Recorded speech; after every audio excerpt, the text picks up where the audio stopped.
देखो जब हम K1 और K2 को दबाएं तभी धारा बहेगा।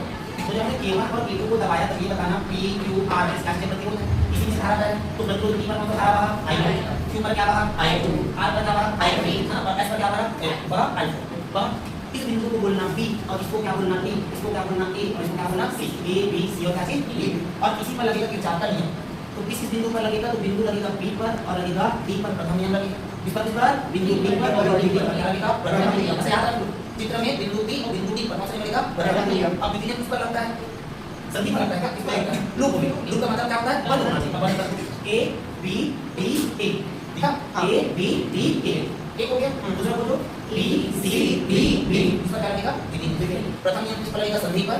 और द्वितीय किस पर लगेगा? लूप पर। पहला बिंदु B पर, तब बिंदु नाम क्या था? तो B पर किसके नियम से? किरचॉफ के द्वितीय नियम से, प्रथम नियम से। बिंदु है लूप पर लगता है किरचॉफ के प्रथम नियम। अब प्रथम नियम क्या बोलता है देखना, आने वाली धारा आ कौन है बता दो I1, आ कौन है I1, जा कौन है बता दो I2, जा कौन है बता दो I3 बराबर कितना 0। थोड़ा हल कर लो I1 बराबर क्या हो जाएगा I2 + I3। और संतुलन की अवस्था में उन्होंने चेक किया बटन किसको K2 को दबाया, धारा बह रहा था क्या नहीं बहेगा। अर्थात संतुलन की अवस्था में I बराबर कितना है 0। यदि 0 हो जाएगा तो क्या बचेगा I2 जमीन पर क्या देखो A, नहीं लिखोगे चल जाएगा आंसर तो आता है। ठीक है, अब इसकी बारी बिंदु D की बारी। बिंदु का नाम क्या बता दो D, बिंदु D पर इसके नियम से फिर से किरचॉफ के प्रथम नियम से क्या लिख बताओ, आने वाला धारा क्या करो R है, क्या लगेगा बता दो प्लस में। देखो ना ये R है तो क्या लगेगा I3, किसमें रहेगा प्लस में। अब इधर से R है क्या है, IG के बारे में जो बटन दबा चेक करें ना, तो IG आ रहा है कि जा रहा है, ये आ रहा है कि जा रहा है, आने वाले को क्या माने धनात्मक, तो IG को क्या माने ऋणात्मक, जो धनात्मक मानेंगे तो ये आ रहा है तो प्लस क्या हो जाएगा बताओ आपको IG। ठीक है, और उसके बाद ये वाला क्या हो रहा है जा रहा है।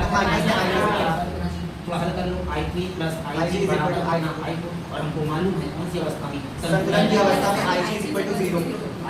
IG बराबर क्या है 0, तो 0 हो जाएगा क्या बच जाएगा बताओ I3 = I4, I4 कितना I4। एक नाम हो गया बिंदु D का, और इसका हो गया बिंदु D का। अब इसकी बारी है लूप का बारी, इसका बारी है लूप का। प्रथम नहीं लगता, कौन सा लगता है द्वितीय। लूप का नाम बोलो। अब लूप का नाम बोलो क्या है A B D A। इसके नियम से किरचॉफ के द्वितीय नियम से। और इसे लगाएंगे इसमें देखो ध्यान से A B D और क्या है A। तो याद रखो इसे बिंदु को आगे बढ़ किया था समीकरण करके, बराबर समीकरण कितना I1 किया था। इधर को भूल जाओ, इधर को याद रखो। इस पे देखो कौन है बता दो I1 और कौन है P। तो क्या हो जाएगा बता दो I1 और कौन है P। फिर क्या लगता है ये R है ना, ये R तो धनात्मक ये थे। अब क्या लगेगा ये जा रहा है, ठीक है, तो यहाँ जा रहा है ना। फिर क्या लगेगा बता दो प्लस, फिर क्या लगेगा प्लस। ऐसा बदला है क्या नहीं पता, ये इधर गया नीचे आया, धारा इधर गया नीचे आया, इसका बदला क्या नहीं, तो क्या लगेगा प्लस, क्या लगेगा प्लस। तो यहाँ पे धारा कौन है बता दो I, प्रतिरोध कौन है G, प्रतिरोध कौन है G। अब इसमें आ जाओ, इधर से ये आ रहा है, इधर से ये विपरीत दिशा हो गया। अब क्या लगेगा बता दो माइनस, धारा क्या है I और प्रतिरोध क्या है R। ठीक है, बराबर कितना हो जाएगा, बराबर कितना, बराबर कितना 0।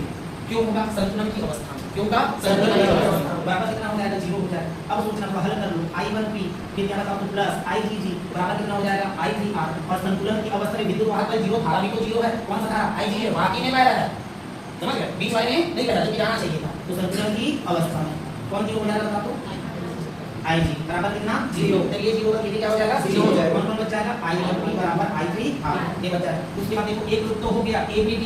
अब अगला लूप बताओ, लूप बता कौन सा B C D B, B C D B B।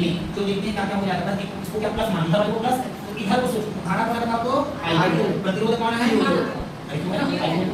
अब इधर से ऐसे गए तो दिशा बदला कि वही है, नहीं समझ चेंज हो गया, दिशा चेंज हुआ ना, तो क्या ये ऐसे, ठीक है, तो क्या माइनस में प्लस नहीं रहेगा, क्या लगेगा माइनस I4S हो जाएगा। ठीक है, अब उसके बाद इधर की बात, ये इधर से ऐसे आ रहा है, ये भी क्या होगा विपरीत हो गया, तो क्या लग जाएगा माइनस IG इनटू कितना G बराबर कितना हो जाएगा 0। ठीक है, अब इसको थोड़ा हल कर लो I2Q बराबर माइनस वाला उस बात क्या हो जाएगा I4S प्लस IG हो जाएगा।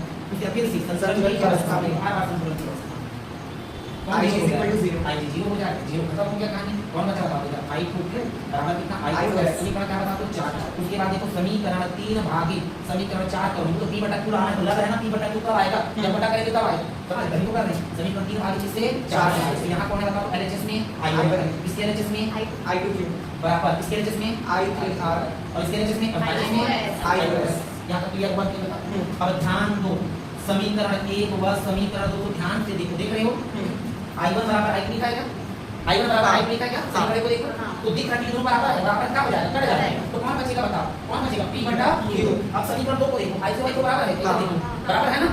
हां इधर बराबर है, समीकरण 3 2 समीकरण क्या है? 2 Q तो बराबर है ना? तो ये दोनों क्या हो जाएगा? कट जाएगा। तो क्या बचेगा? R और S। अब ये चीज को तुरंत P बटा Q बराबर क्या होता है? R बटा S। ठीक है।